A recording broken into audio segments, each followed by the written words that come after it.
بسم اللہ الرحمن الرحیم۔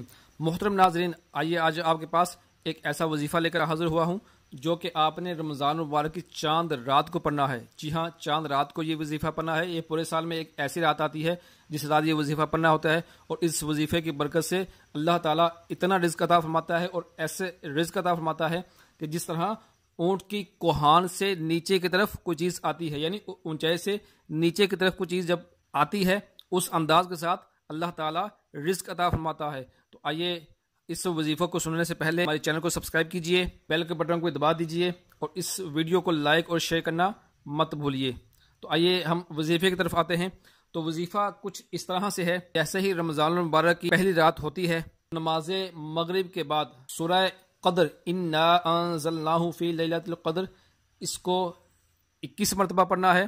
قدر انا انزلناہ فی لیلۃ القدر، اس کو 21 مرتبہ پڑھنا ہے۔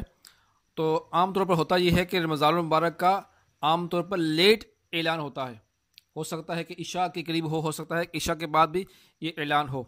اس کا بہترین طریقہ یہ ہے، 29 شعبان کی مغرب پڑھ کے آپ یہ وظیفہ کر لیں۔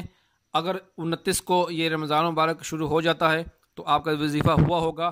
اگر بالفرض یہ 29 کا چاند نہیں ہوتا تو اگلے دن 30 کو پھر یہ مغرب کے بعد وظیفہ پڑھ لیجئے، انشاءاللہ عز و جل اس کی برکت سے رزق کی فراوانی ہوگی۔ یہ وظیفہ پھر سن لیجئے، 21 مرتبہ سورہ قدر انا انزلناہ فی لیلۃ القدر پڑھنا مت بھولیے۔ مجھے بھی دعا میں یاد رکھیے۔